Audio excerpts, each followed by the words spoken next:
Hello and welcome to Morning Call on this dark day, Wednesday, the 27th of March, 2019.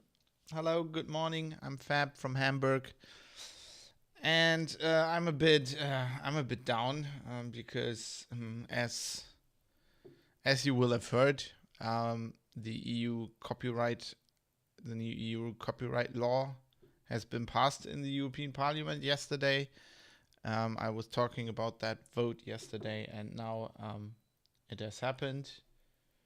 And what also has happened is that my washing machine has just finished and is beeping. I don't know if you can hear that, but I'll be just ignoring that. That'll stop at some point. Yes, so this reform of the European copyright has passed. And we now have 2 years where member countries will have 2 years to pass local laws and basically create local laws that comply with this EU law. If you're looking at who has voted, my favorite member of the European Parliament, Martin Sonneborn, he is independent from the German satirical party Die Partei. He always posts these things which others don't seem to do. This is a list of all the German members of parliament and how they voted. You can see that almost everyone in the conservative CDU-CSU bloc has voted for this. Somebody abstained. Hermann Winkler in the CDU voted against it. So he's my hero. Almost everybody in the SPD, the Social Democrats, voted against it. The CSU guy actually wasn't there. There was one guy in the SPD who wasn't there, one woman, 2 abstained, and Gabriele Preuß from the SPD voted for this law. So I don't know what her deal is. Lots of the Greens voted against it, some for Pirate Party, the Left Party against it, and even like the Eurosceptics, the AfD guy in the European Parliament in Germany voted against it. If you look at Julia Reda from the German Pirate Party, who was very instrumental in trying to fight this, she posted a overview of the big blocs, the big party alliances, and in favor overwhelmingly the Conservatives, but also the Social Democrats. There were 2 Social Democrats from Sweden yesterday posting very proudly why they voted for this law. Most liberals for it, a little bit more than half. The far right, half for it, half against. The Eurosceptic Conservatives overwhelmingly, maybe 60% voted against. The Eurosceptic populists overwhelmingly against it. The left coalition overwhelmingly against it, and the Greens also. Yes, but still this law was passed, which is a sad day. I read a very good commentary about this yesterday on German Netzpolitik.org, which is a political publication that writes about internet politics mostly. And their commentary by one of the founders of the platform was that basically this was supposed to be a reform, a modernization of the copyright law for the 21st century, so to speak. But all it's done is pushed copyright back into the further into the dark ages. So there are three. Just to recap this, because I've done a lot of research into this in the last few weeks. There are three. Well, I can't even. I'm doing three, and I'm putting four fingers up. There are three. Still, what's wrong? I need more coffee. There are 3 points, 3 articles that are the basically the most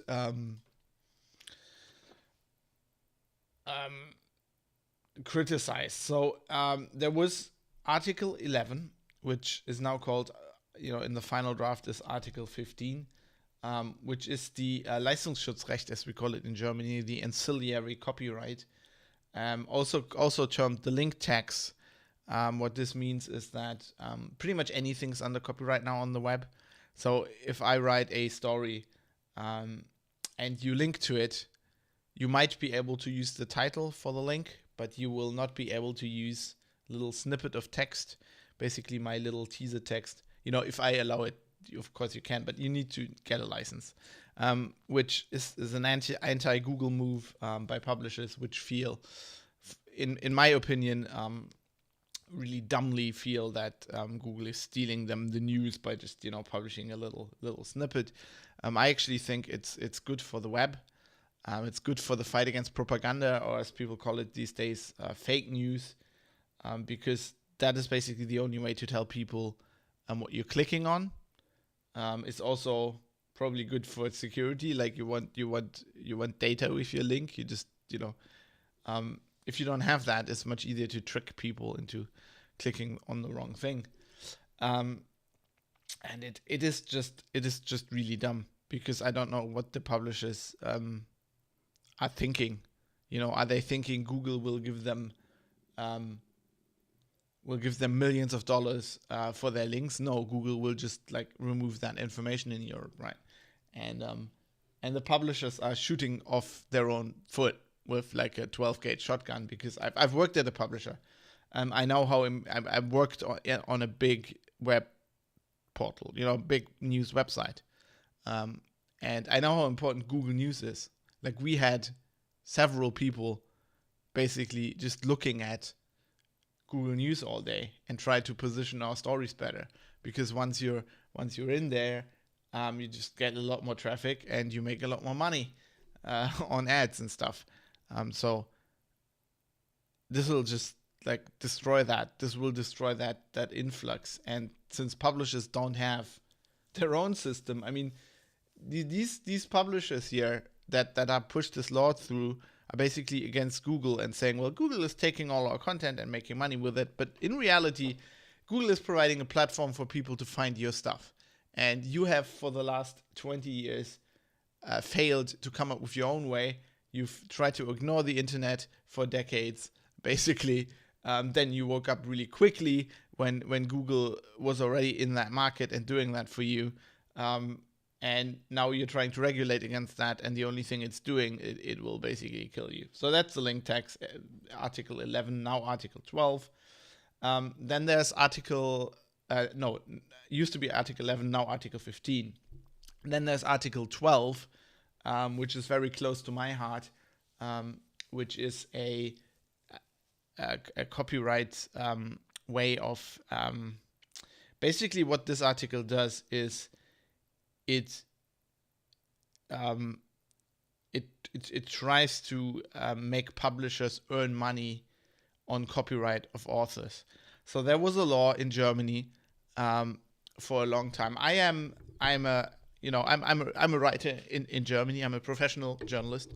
So if I write a text, I can file that I wrote this, even it's in a magazine or on the internet, doesn't matter. I can file this with a collective, well, they're basically like a company, but they're organized by the state. Or they have a charter from the state. They're called VG Wort. We in Germany call it Verwertungsgesellschaft. What they do is, if you buy a printer or it used to be like printer, CDs, cassettes. Like if you buy anything, you can copy. Like in case of this, it's not a CD and cassettes. That's about music. But like if you buy a printer, you can copy news stories with that. So there's a little bit of money that gets added on top of the price of that, and this VG Wort gets that money, and then they give it back to authors. And this is like to compensate authors for presumably their stories to be published, right? And I get a significant check from this organization every year, which I have to pay taxes on, of course. But like the more I write, the more money I get from them. And it's you can't live off that, but it's like a nice bonus you get every year. Let's put it that way. And and it used to be that if I worked for Heise for several years, that if I wrote a story and it got published on Heise, me and Heise would have to do 50-50. So Heise would get 50% of that money for basically publishing my story. Now, German authors sued against this, especially like independent, freelance writers like I am now, found this was really unfair because they're already not paid very well. And they were like, this is our work. We don't want the publisher to earn on this. The publishers fought this in court for ages and lost in Germany. So that law was kind of overturned. And last year was the first year where writers got 100% of this money. There was a big campaign by publishers for writers to still give them 50%. And with VG Wort, you have to, every time I basically file these stories, I have to say, I don't want that 50% to go to a publisher. I want all of the money. And I can do that now. And like this EU law is now a way for that old system to be in effect again on a European basis, and it's worded even stronger. So now that law that was overturned in Germany will have to be reinstated because of this European law. And what galls me about this is that the people who were for this reform, right, including my own union, the DJV, the German Journalists Union, was basically for this, because they were saying, well, this strengthens copyright for this whole reform, strengthens copyright of individual authors, and where the fact is that there is an article in this that basically takes away 50% of that money from me, which like that galls me. Like what galls me was that they were saying, well, to members of the European Parliament, the publishers and like the publisher unions and even the DJV and stuff like that were basically saying vote for this law because independent authors and authors, like creative people, want this, which is complete bullshit, because the only thing this does, and we'll get into it with like, it's the same with Leistungsschutzrecht, ancillary copyright, and Article 13. All this does is good for big publishers. It's not good for authors. It doesn't do anything for authors. And so that's Article 12. Now, Article 13, let's get into that. That is probably the most controversial, which is now Article 17, which is basically an article about upload filters. Even though it doesn't say anything about upload filters in there, and politicians who were for this reform had always said, this doesn't say there will be upload filters, so there won't be upload filters. But what they don't understand is that de facto this basically creates upload filters, because what that article says is that a platform is responsible for their users, or is responsible for all content on their site, no matter who uploaded it, to adhere to copyright.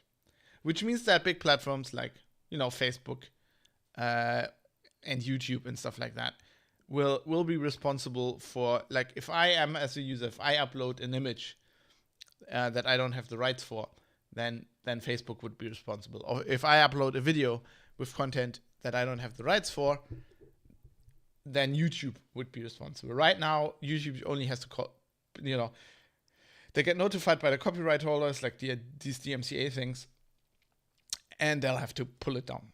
But they would, with this law, they will be directly responsible, and that will incur fines. So the only way to make sure that they don't get fines is to check things before they're uploaded or in the process of being uploaded, before they appear on the site. And as we all know, that is impossible. Like everybody who's watching and listening to this probably knows, that is impossible to do manually. You will have to do that with software. And even with software, it doesn't really work. We've seen that with this New Zealand terror attack video, which was uploaded again and again and again to Facebook and YouTube. And even their like smart detection technologies couldn't detect it because people were changing it. They were changing the colors. They were putting stuff in front or in the middle and changing the video.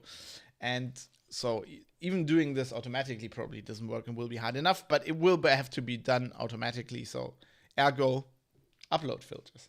Now, they're doing this because the EU has a big, or the EU itself and publishers in Europe have a big problem with Google.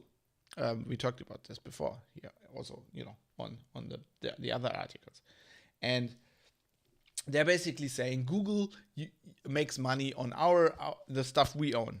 People upload stuff we own to YouTube, and then Google makes ad money on it, and we don't get anything. Now, if I'm a big publisher, if I'm a video production company, if I'm a music publisher, a games publisher, whatever, a big newspaper publisher, that is a valid point. That is, you do want to prevent that, and this law is probably going to do something to prevent that. The problem is they were marketing this law and saying this is about authors, this is about creatives. I was talking to the DJV, my union there, and was saying, why are you for this law? Because it's going to create all this bullshit. And I was like, and they were like, yeah, but we're fighting for your copyright. I mean, they're stealing your content. And I'm like, no, they're not. Like, all my stuff is under Creative Commons. That's one thing. And also, like, even if they did, I'm not, like, I don't mind, to be honest. Like, that's one thing. And then, like, what am I gonna get? Like, if I actually do video and it's like under copyright, right? And I'm earning ad revenue on that or something, and somebody else steals it, and I go, yeah, okay, now you're fined and you'll have to pay me a fine, or you have to pay me some money. Like, how much am I gonna get? That's just like not the use case for an individual or like a musician, right? This all doesn't help musicians, because musicians they sell, if in the original, when the old model, or in the prevalent model, they'll sell the rights to their songs to a company which markets them and makes money off them and then gives them some money, right? So if their stuff gets uploaded to YouTube, it doesn't hurt the musician. It probably helps the musicians because they get known more, and it'll just like it hurts the publisher, yes. But like I'm an author. Like, so if I sell a text to Heise, right, and they put it on their website, and then somebody copies it and puts it up for free somewhere else. Let's say Heise puts it behind a paywall, and somebody puts it up free somewhere else. Then that hurts Heise. It doesn't hurt me. I've already sold my text. Like, okay, in the long run, if Heise goes bust, okay, that would hurt me as well. But like, it hurts publishers. And this is a law for publishers. It's a law written from publishers for publishers. And that's the thing. Like, I would still object to what they're doing to the internet, or like, even if it was a law for me and I would make some money of it, I would like, all the collateral damage is just so big that it's not worth it. But if they had said that this whole law was to save publishers and to save journalism, like, because publishers are dying, that would be one thing that would have at least be honest. The problem is that they said this was like good for creators and authors, which it just isn't. So this is what the main problems are with this law. And I'm actually seeing, I'm afraid. So I wasn't afraid of the current copyright as it was. I didn't think that would have to be made stricter. what I am afraid of is now that this law has passed, what will happen is if this, I mean, this is not, I don't think this is a practical law. This is worded so strictly, and it's so onerous that it will be very hard to enforce. I think it will probably be impossible to enforce strictly. I mean, we're already seeing with the GDPR that the European Union passed that the state organizations that should uphold privacy are just not equipped to deal with this kind of stuff. There's just too much. The law is so strict that there's so much things against it that's just like they just can't cope. And I don't think people like these institutions will be able to cope with this law. And I think what will happen is it will just lead to more piracy. It leads to more this law getting ignored because it's so strict. That's what happens when you have too strict laws that can't be enforced, they get ignored. And the problem is this will in the net just damage copyright, because it will lead to a world where young people are like, what the fuck is this copyright thing even, like, how is that even, like, we need to get around that, we need to circumvent that, we need to fucking ignore it wherever we can, which in the long run will weaken copyright a lot more than, like, had we just done nothing, which in the long run will endanger my job, will endanger journalism, will endanger all creatives. Jonathan MH says, current state of all copyright lawyers hungover or still partying. Yeah, I guess that is true. I mean, this lawyers are the ones who will profit from this, and probably also, I mean, the publishers are happy. They get, so what they wanted is just to like hurt Google, and this is what this is doing, to the expense of creatives and just on people on the internet, right? Just everybody, like. I mean, so here's the thing. Like, if I use Captain Picard as an avatar on Twitter, right? I'm infringing copyright. That picture is owned by somebody, at least by the photographer who sold the rights to, I guess, Paramount back in the day, probably.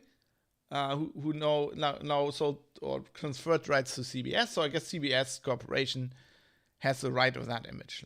Like, does it hurt them if I use it as a Twitter avatar? No. Like, if anything, it furthers the brand of Star Trek, which you know, makes people curious about Discovery and maybe gets them at some point gets some more subscribers for CBS All Access in the US or whatever. So this is just like really like asinine. This whole thing is just really bad. I mean, this doesn't help anybody. It doesn't even, in that case, it doesn't even help the big company if you just forbid people from uploading that image, because there was like really there was no harm done, right? It's a big mess, and this will get us into a very, very complicated world, I guess. We'll see how this all shapes out, and this is something that'll keep me busy talking about it for the next few years. So yeah, it's just like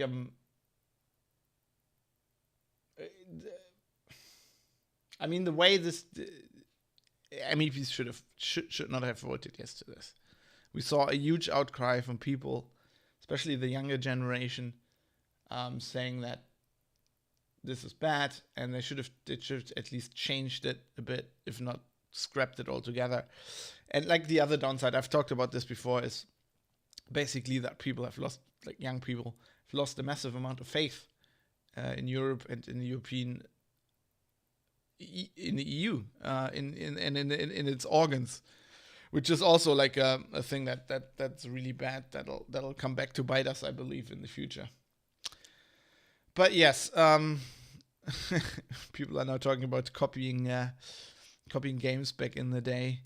Yeah, and I mean, that was already illegal, right? You know, copying a floppy disk back then. That, you know, people still did it. And I mean, there's a lot of thing we have to say. There's a lot of like exceptions of this, right? If you run a platform and you're not commercial, then you're exempt from all of this. But like, who's not commercial, right? Like, you do Twitch streaming, people can donate you money. Bam, you're commercial. You know, you got a website with ads on it, you're commercial. You have a Patreon, you're probably commercial. It's just, I'm curious to see how publishers connected to big fandoms that live through reinventing actually would suffer, says Salifa. Yeah, I'm not. This will have huge repercussions. I mean, it could be that there will be licenses, right? That there'll be a new kind of like blanket license or whatever. We'll see. Like one thing I haven't even touched on is how this is changing software copyright. What means, I have no idea. I'd actually have to look into that, how that interacts. And I mean, copyright is just like we need a reform of that, but we need like a reform for the 21st century. This is a reform for the 19th century. And we probably need to loosen copyright. We do not need to, and I'm saying this as somebody who lives off copyright, you know. Copyright has only been made stricter over the last 100 years. It's never been loosened anywhere. So anyway, I've been rambling on for a long time. Let's talk about some other topics from today. Because there's another bad vote in the European Parliament. Summertime, or the time change is gonna go away by 2021. The Parliament has decided, which now means that it doesn't mean that there's a law. It just means that the Parliament wants this, and now they need to basically interface with the with the representatives of all the European countries to see how they get it done. But I guess they want to get it done by 2021. The main problem being that the Parliament said we want every European country to have their own decision how to do this, meaning either go to summertime or go to normal time. And they're basically saying, so they need to coordinate now with all the different countries, because they don't want what they call like the patchwork solution. But it's weird. Like, I don't understand this, because the European Parliament is saying, hey, we want every country to have their own decision, but we don't want a patchwork solutions. Like, why didn't you in the first place just say the whole EU do one thing? Like Jonathan Mene says, yay. I applaud this even as the developer has to deal with time zones. Yeah, I don't, because I mean this was a stupid, this was another people's vote kind of thing, just like Brexit. People were blatantly uninformed when they voted. It's very clear now. A lot of people. I mean, I'm okay with you saying we don't want daylight savings time. I'm okay with that. The problem is that most people who voted here thought, yeah, we'll have permanent summertime, and they thought that meant like more sun or something. Now the problem here being permanent summertime is a really bad idea, actually, and it's that's one issue. It's like there's studies about this you can read up. Permanent summertime is a bad idea. There's a reason why normal time is normal time. So if we want to get rid of daylight savings time, we have to go back to normal time. That's okay. I'm okay with that. Problem is we can't all in all of Europe go back to that time. Because like on the edges, like in Portugal and Spain and in over in Poland, it'll have like just weird day-night rhythms. So we need to like kind of have time zones would be you could just shift time zones in the EU a bit, so that would be okay. So the best solution would probably, if you don't like daylight saving times, personally I don't mind, like that changing over. It's like people bitch about it every time, but to be honest, it's not bad. It's not that bad. People just bitch about stuff. And they bitch about time zones as well, and time zones need to exist.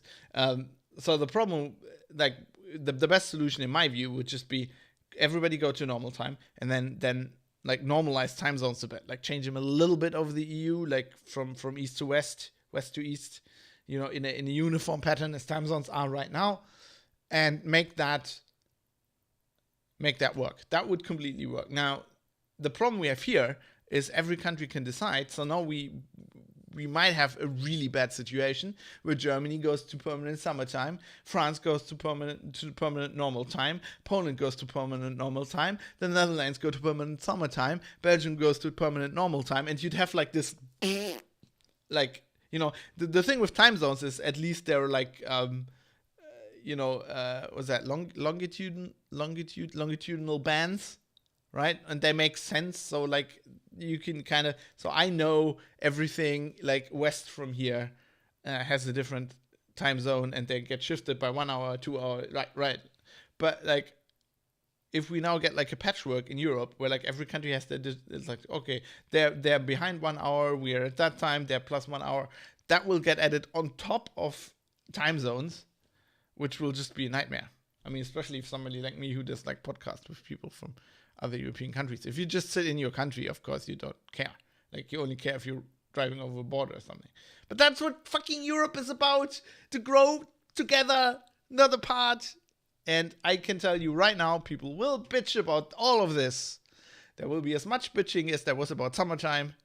Continually, every time somebody goes over the border, if they don't solve this, there'll be a lot of bitching, because people always bitch. So that's another shitty decision from the EU as far as I'm concerned. Now, let's get back to publishers. There's lots of shitty news here today.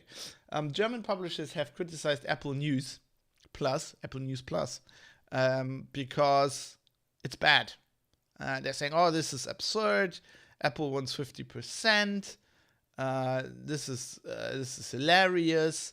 So Apple wants to. They're saying Apple wants to insert themselves as a middleman, so we don't have a direct connection to our audience anymore. And then they even take 50%, and they're all saying like, don't do this. They're telling all the other German publishers, don't do this. This business model is not attractive to us, and this is horrible. And why they're even taking 50%? And this is bad. Now, what they're not seeing or not saying is, not seeing probably because they're idiots. Is what Apple is doing this for. Apple has a platform. Apple has a phone in everyone's pocket. Apple has iPhones everywhere.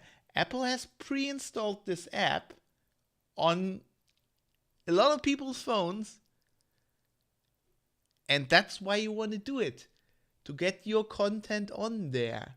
Because I have news for you, German publishers, with your 7 or 8 different payment things. You're not getting a lot of readers. And you know this. You're not getting a lot of readers because, I mean, the great thing with Apple is just like, I'm not a fan of their Apple News Plus. I don't think it's a very attractive thing, but from a consumer standpoint right now. But what they have is they have a delivery mechanism and a very easy way for people to pay, because they have their payment information in this thing already. And they can just push a button and you get money. Yes, Apple takes 50% of that, but 50% of something, to quote Jane Cobb, 50% of nothing is still nothing. And it's not, the thing is, I'm okay with the publishers saying, we don't like this. I mean, that's their right, and I understand it. But just saying this is absurd. What is absurd is your... This is a rant show today. I'm sorry, but it's just one of these days. It's just like, it's absurd for you to say this, because what you don't have is that fucking platform. You can't even, like, all the German publishers can't even agree on one thing that I could, like, join, get the app, right, put my payment information in there, and then just buy whatever I want, right? The reason I don't have a subscription to the Süddeutsche Zeitung, the FAZ, Die Zeit, Der Spiegel, is that all of these have different payment services. It's the same reason I fucking hate every every games thing having their own game store, right? I need an app for everything. Then one of the apps, shit, the other one isn't. Like, it's all different. It's like, I have to put my payment information in everywhere, and then it's just like, do I buy this? Do I buy that? What am I going to do? No, that's not what consumers want. Consumers want one thing where they pay, and then, for Apple News Plus, you pay, and then you can read whatever you want. And whatever you read, the publishers get some money. Oh. I just opened the developer mode on my browser by just randomly hitting the keyboard. That's kind of cool. So they're dumb. So you slept the last 20 years. You didn't embrace the digitalization. I mean, this is the publishers again. They completely ignored the internet, right? Until pretty much last year or 2 years ago, where they all started, oh no, we have to have a paywall. We have to have exclusive content on the web. Well, thanks for waking up, you fuckers. Okay, that should be all of the runs. We have a Boeing 737 MAX 8 story. Next. Show You Rapper says, I wonder what the cost of distribution for a print media news company is. What's the average percentage? Would be interesting. I don't know, because I wasn't really involved in a lot of business decisions as a normal editor, but on print, it's significant because you have to pay for paper, that's expensive. You have to pay for ink, distribution. On the web, if you're a software developer, right? You can probably like from that extrapolate what their costs are, because I mean they have the same costs. A publisher today has the same costs, like leaving out HR, right? You have to pay for the people, but maybe that's the same as it's the same. This is like the same as Booking.com, right? Basically, what they're doing is they're running a big website, and then they pay some people to put the content on there or curate or whatever Booking does for a company like that does, and then their cost is just the infrastructure, whatever the AWS service cost or whatever they use, right? So that's the cost. But the problem here is, the main problem is, let's just quickly go back to that. The point is, 50% of something is better than 50% of nothing. That is the point. It doesn't matter how much Apple want.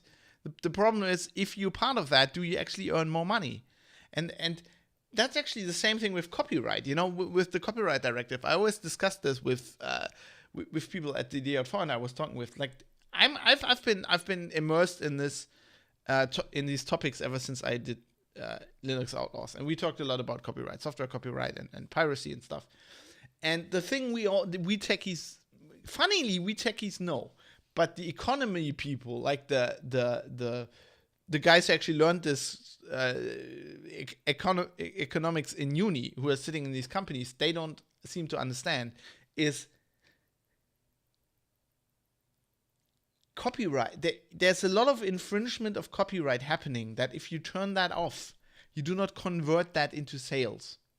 There are a lot of people pirating music, TV shows, not so much text, but that will come. If there's lots of, text content in the future that will be paid on the internet, people will pirate that.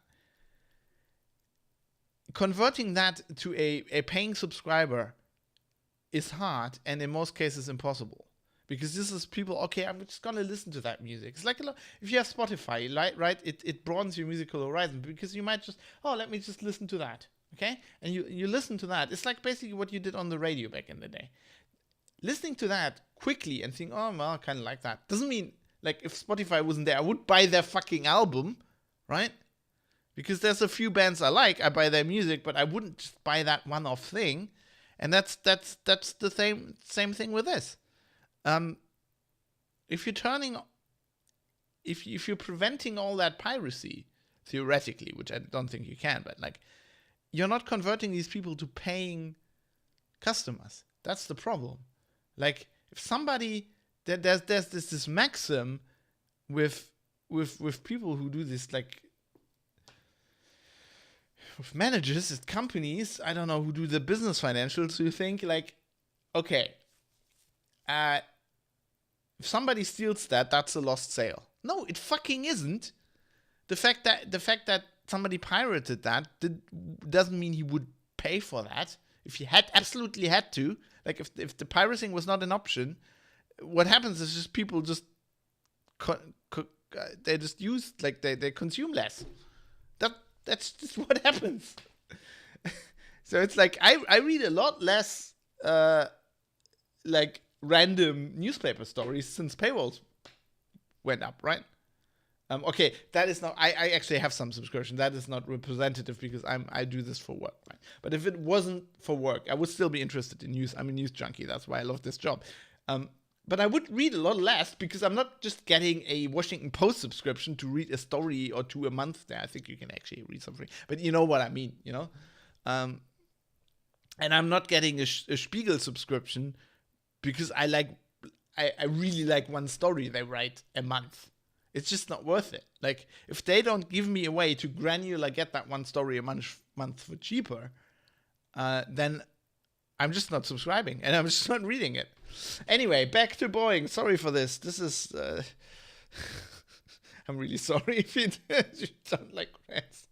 I promise tomorrow will be better. It's just I'm so pissed off by the European Parliament right now. So the Boeing 737 MAX 8. We had another story. I was reading this. I was like, this can't be possible. So I'm reading this on Heise from our colleague Daniel A.J. Sokolov, one of my colleagues, correspondent in the US for Heise, writing about the 737 MAX 8 that had to land because one engine had failed. And I'm like, I've got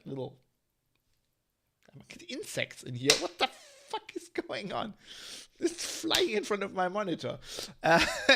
Anyway, so I was like, how is this possible? These planes are all grounded. Turns out they're not grounded if you need to like shuffle them. Like if you don't have passengers on board. Basically, if you're just risking your pilots. So if an airline who has lots of these needs to shift them, which I guess, right, they were grounded.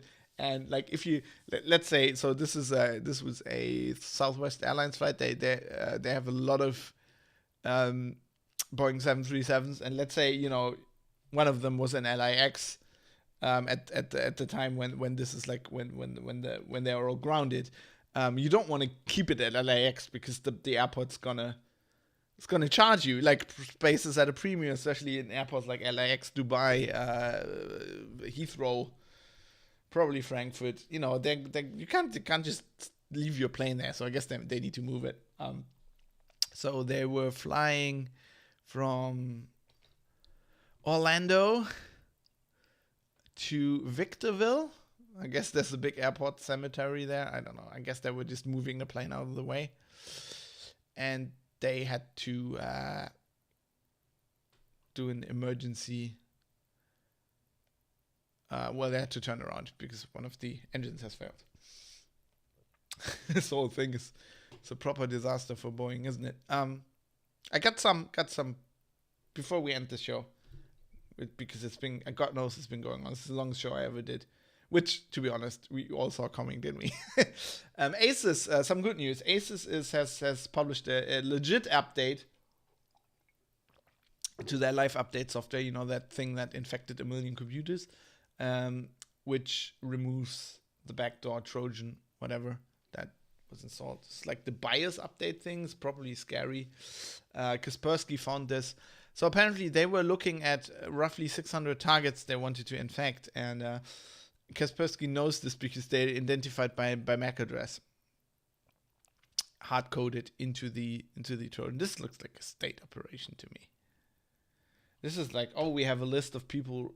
You know, we have these lists of people that we wanna spy on, and I guess, okay, a few hundred of those have Asus laptops, and we have the ability to own Asus servers, so let's just go for it. That's what this looks like to me. And then at the end, I have a what the fuck story and a gaming story to round us out, and they're both kind of local to Hamburg. So Daedalic Entertainment has announced that they have the license to Lord of the Rings, and they're gonna make a game called Gollum, Lord of the Rings Gollum. And Daedalic Entertainment is from Hamburg. They're actually they're right around the corner from me. They're just very close. And they are most known for like German games. I think they did point and click adventure that was quite successful. I think this is going to be like a adventure RPG thing on PC and all relevant consoles and platforms at that time. It's slated for release in 2021. So they're just starting this. And it's developed by Daedalic and Middle Earth Enterprises, which owns the license. Interestingly enough, they only have the novel license. So this is going to be set before the book The Hobbit, I guess. Gollum, of course, used to be a hobbit. And so the action-adventure game will follow the years of the popular J.R.R. Tolkien character after he acquired the One Ring, but before the events of Lord of the Rings novels and films. You already have that big conflict in the character, two voices talking to you continuously, which means there's good reason there are decisions to make in the game. The Smeagol decisions or the Gollum decisions. Carsten Fichtelmann, CEO and co-founder of Daedalic Entertainment, tells The Hollywood Reporter. That's interesting. I think this is quite a... They have quite a... This is the biggest project they've ever done, I think so. They have quite a lot to do there. And I think this will be not easy to do because they only have the novel license, which means they can't use like images and like designs from the movies. And, you know, I read Lord of the Rings when I was about 8 and I had all like this world in my head. And as Hollywood does, once the movies come out, you know, I mean, John Rhys Davies is now Gimli for me. I mean, that's what Gimli looks like. You know, it squashes that mind picture you had. And I think it'll be really hard for them to come up with all like these visuals while not thinking of the movies. I'm interested in this. It sounds like at first glance you're like, oh, what game about Gollum? That's weird. But when he puts it like this, you know, having the two characters, interesting tension, actually doesn't sound that bad. And I'm kind of rooting for Daedalic because they're local. And our last story is a what the fuck story, also from Hamburg. The NDR, our public broadcaster here, reporting that a wrong click has caused a mail tsunami in Hamburg city administration. So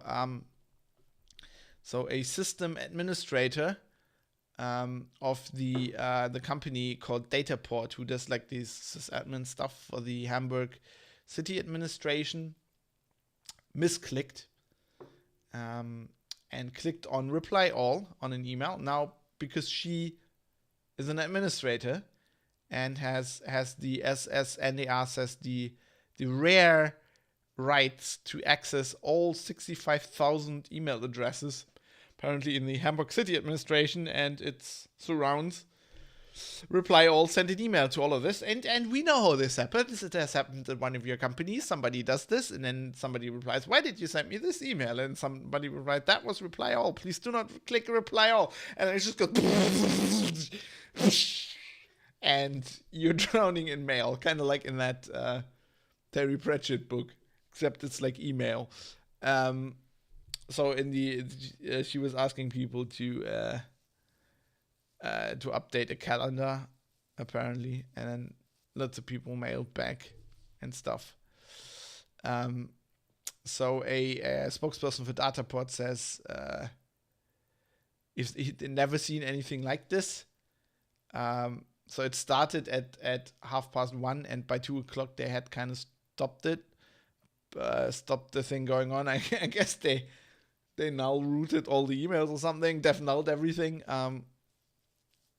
But he said it still took more than 2 hours for the overworked service to the thousands of emails. The city administration is saying at least our network didn't collapse. So this radio, somebody told this NDR radio, a member of the city administration said he had he'd spent quote several hours just deleting emails. Now I'm thinking So this is a bureaucrat in the city administration, right? I'm thinking that's a bit of a, like, he was just looking for an excuse, right? Boss, I can't do any work right now. I need to delete like these 60,000 emails. It's hilarious. I just like stories like this because we all can relate to this, right? We all had that happen at a company, not maybe in that breath, but generally we all know how that devil's triangle works with everybody replying to everything. Right. That's it for today. That's enough bad news as we all can stomach, I think, and this show is almost an hour. When I started these shows, I was like aiming for 15 minutes, so there you go. I just can't stop talking, but I think we all knew that. Anyway, I still think you have a good day. I still hope you have a good day.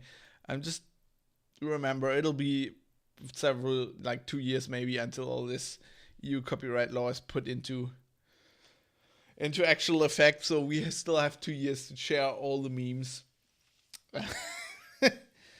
Yeah, and let's just enjoy those 2 years, and if you're in the US, just be happy that this madness hasn't reached you yet. Anyway, I hope you have a good day, and I'll see you tomorrow for more tech news. Goodbye.